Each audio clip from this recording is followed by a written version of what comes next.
all that a man hath will he give for his life. Job, chapter 2, verse 4. He doesn't dream about the bomb anymore. He dreams about the waiting, about a tiny room and a Geiger counter. The radiation he had taken, nobody could survive. Nobody. The walking ghost phase, they call it. When you feel like you're still healthy, like you're not already dead. But death was coming, lumbering toward him, slow, painful, and that damn Geiger counter kept hissing and crackling at him, laughing at him. It wouldn't shut up. It wouldn't leave him alone. It wouldn't leave him alone. He mumbles under his breath. He sits up in his seat on the bus and looks out the window. He wonders if he said that last part out loud. It doesn't matter. Really, the bus is mostly empty. Nobody to give a fitfully sleeping stranger a second look. But he has had the same dream 3 nights running now. There's probably a message there. He should probably stop sleeping. Or at least stop sleeping at night. The night is his time. The bus pulls into the stop. A small town. He doesn't even catch the name. But there's an itch in his skull, and his seat is no longer comfortable. Message received. His name is Bruce Banner, and his life is very simple. He doesn't own things. The clothes on his back he'll keep as long as he can, but they won't last. They never do. Any money he earns, begs, or steals is used up quickly if it's not abandoned with his clothes. Bus tickets, a shower, and a bed when he can afford them. A hot meal now and then. Simple pleasures.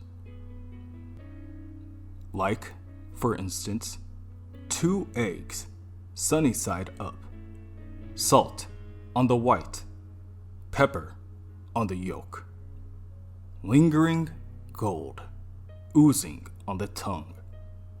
Bruce's 5 senses are all he truly has. He tries to appreciate them. He wonders, what would his old therapist, Leonard Sampson, say to this? Bruce Banner, sensual being. The Jungian view, maybe. Sensations as one of the ego functions. If the conscious mind focuses on physical stimuli, taste and smell, the evidence of sense, science, that would make the subconscious, repressed mind the domain of the intuition, unscientific thought, mysticism, and magical thinking, gut feelings, and hunches. Come to think of it, Bruce hasn't spoken to Leonard in a while. Does he even know Bruce is alive? Does Betty? He should call.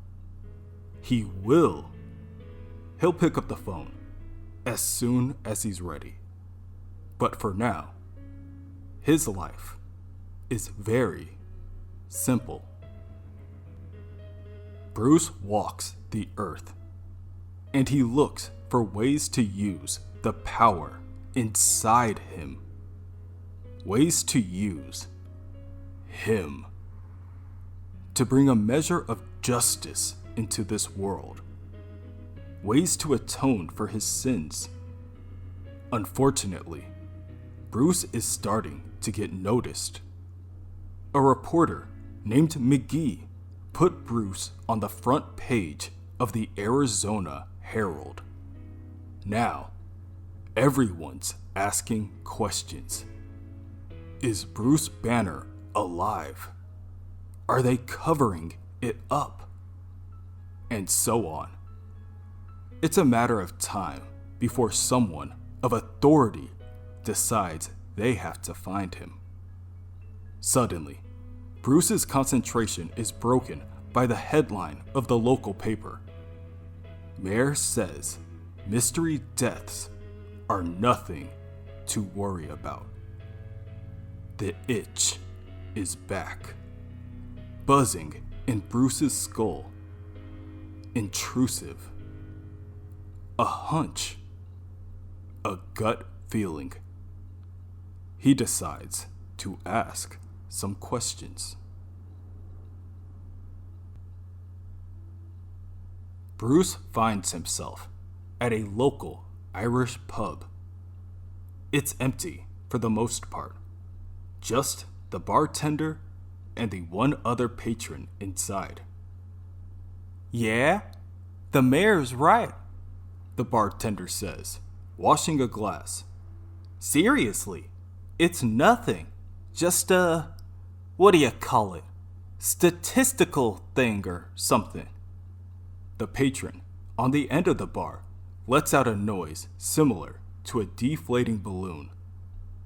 I'll tell you what it is, he says, picking up his mug. It's grief. Don't start, Roy. I'm telling you, I know 4 people fell to this thing. Same pattern all around. They lose someone.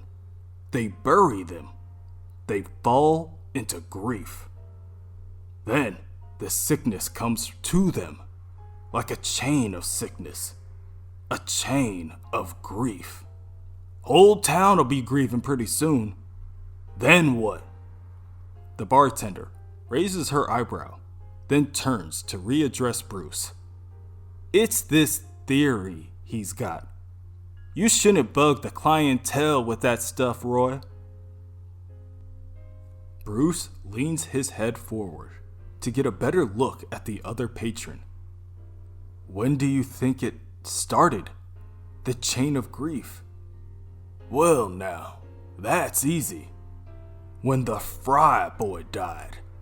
Roy! The bartender snaps. When the boy died, something dark landed on this town. I'm telling you. The Fry boy? Bruce asks. The bartender digs in her pocket and pulls out a phone in order to show Bruce a photo. Del Fry, from King, star quarterback. I mean, basically, he was the college team. That's him. He died from an embolism or something. Just kneel over and died. Nice kid. I mean, he had the looks. He was everybody's hero. The whole town loved him. But he never let it go to his head. He was rich, too. His father was a doctor. Invented something, or made it better. Something like that. What was it? Some kind of medical treatment? Cancer treatment. Oh, it was radiation treatment. The itch returns, focused on a single point, right where the arrow went in. Bruce once asked an acquaintance of his to fire a special arrow through his skull and into his brain. It was a complex situation. I'll spare you the details. Bruce would have requested something less lethal, but he wanted to know. He wanted to know if he could die. Anyway, the arrow did a lot of damage, and he's not sure it all healed. Bruce is still intelligent, still a nuclear physicist. But what he was capable of, wearable force fields, puzzle boxes that define genius itself, that part eludes him. Honestly, Bruce thinks that he's smarter than him now. Bruce can feel him.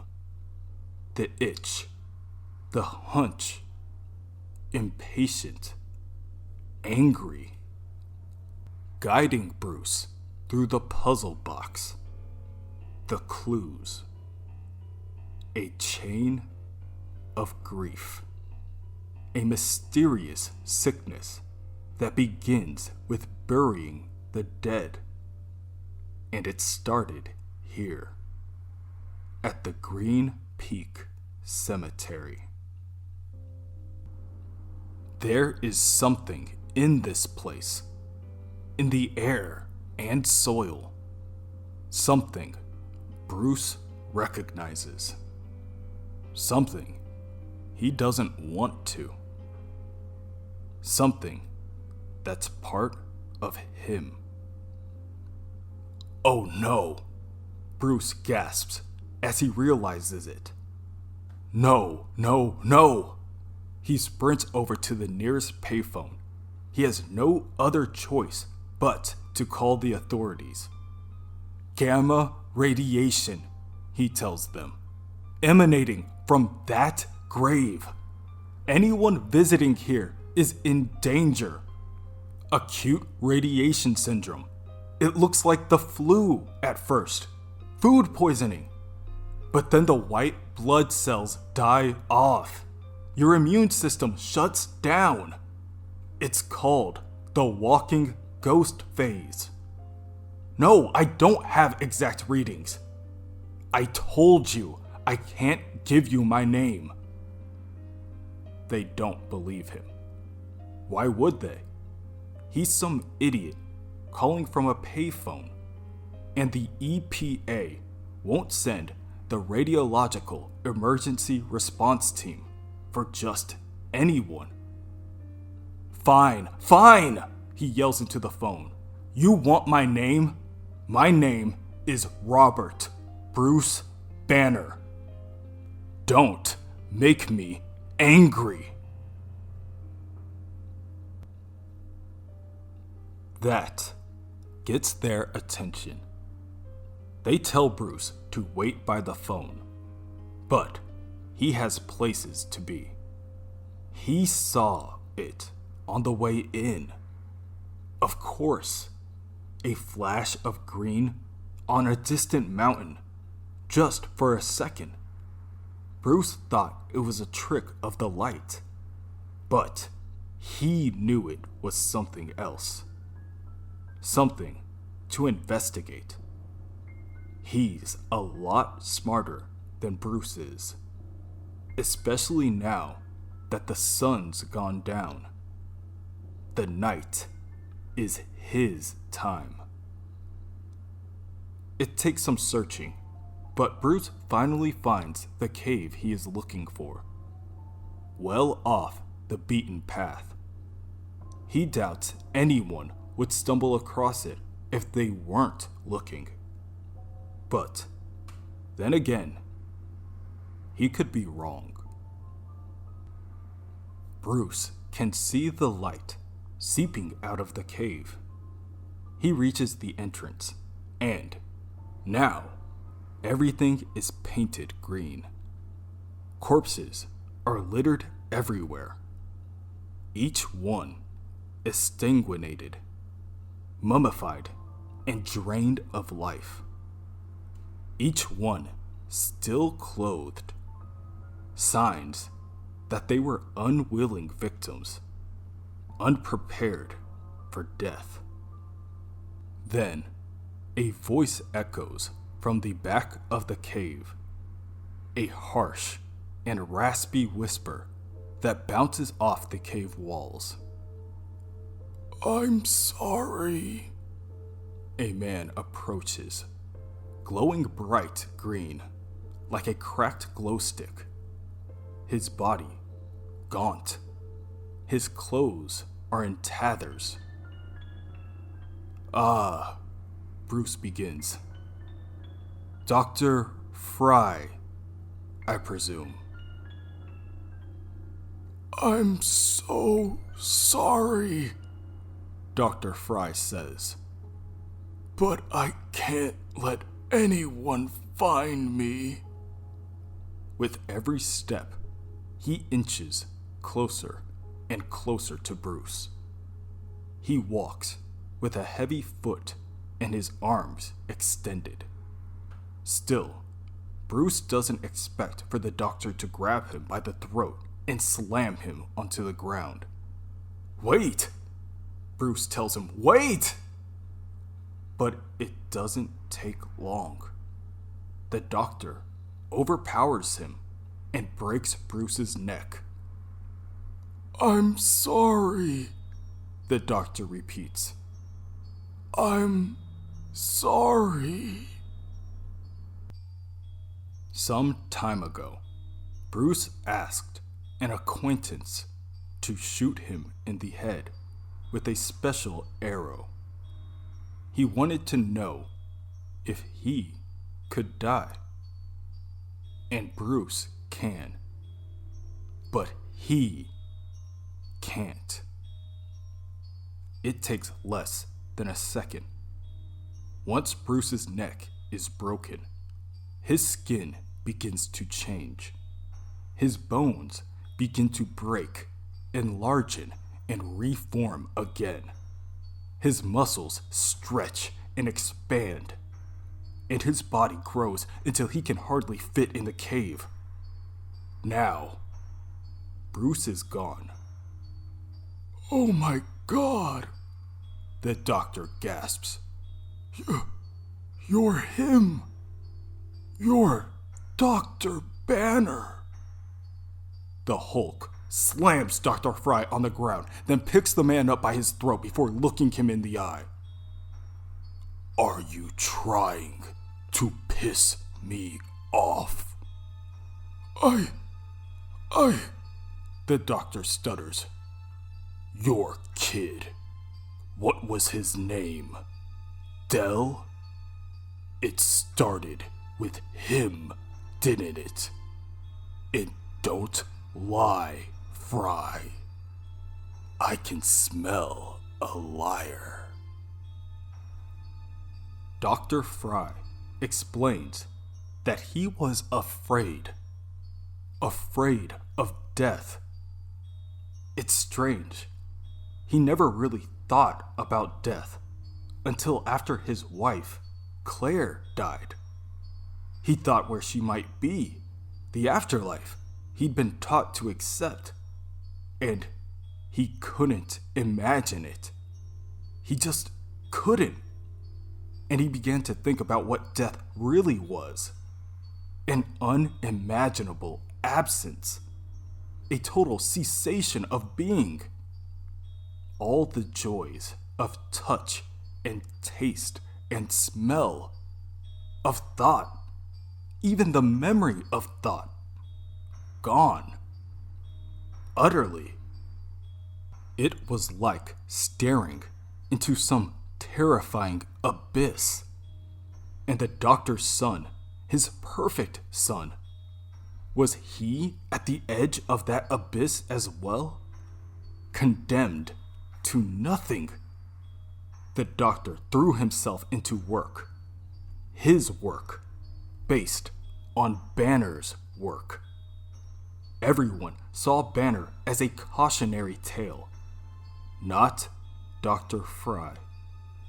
To Fry, Banner was a promise of hope. A man death could not claim. Dr. Fry made some minor improvements to conventional cancer treatments. That was good, useful work. It paid the bills. But the real work, that Fry kept to himself. Human testing began with self-treatment, and it went perfectly. A month after the initial injection, he felt 10 years younger, with a gamma-powered healing factor and no side effects. So, then, he gave some to his son. He had to. Dell was going pro, and the injuries you get playing football, concussions, brain damage, the doctor couldn't wait. But after the first injection, Dell's eyes began to glow green, and his now discolored blood began to pour out from every orifice. Dell told his father that he could see. He could see a door, a green door, and there was something else looking through it. The last thing Dell said were the words, "It's below us, below everything." Immediately after, Dell fell to the ground, began to convulse, seized, and died in a puddle of his own off-colored body fluid. It was seen as a random tragedy. The doctor burned the serum, destroyed his notes. Nobody suspected. He didn't have the courage to confess. He couldn't talk to anyone, couldn't look at anyone, couldn't leave the house. So, when the change started, he was the only one who saw. The Hulk pieces it all together. "Yeah, I got it from here.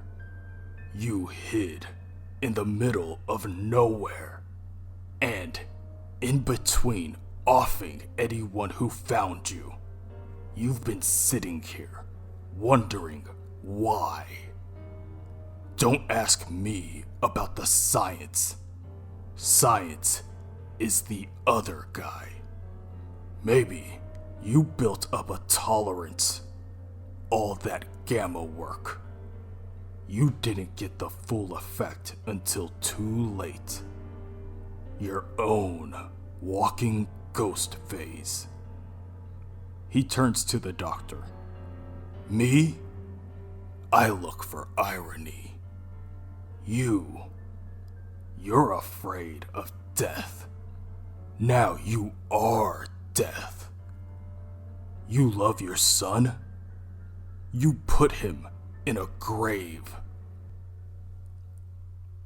"Oh, God," the doctor says, finally realizing. "Yeah, now you get it. He's radioactive, just like you are, Fry. Daddy's little boy, and 6 feet of earth isn't enough to contain that. Everyone who gets in range to mourn could walk away with a fatal dose. Walking ghosts. And then someone has to mourn them. A chain of grief. How many, Dr. Fry? How many Because you were scared. Please, the doctor begs. I made mistakes, but I don't want to die. Hulk huffs. Is that so? Well, you made your bed, Fry. Time to lie in it. More than 5. More than 10. Maybe even more than 20. The Hulk rips off his arms and his legs and buries Dr. Fry dozens of feet within the heart of the mountain. He cannot move. He cannot sleep. He cannot die. And no one can hear his cries for mercy. Oh God, no! No! Not this! Please! I don't want this! The abyss! The nothing! It'd be better than this! Death is better! Please! Please just let me die! Elsewhere, at the cemetery, the radiological emergency response team is excavating Del Fry's casket. When they finally recover and take the lid off the casket, they find that Del has been alive all along.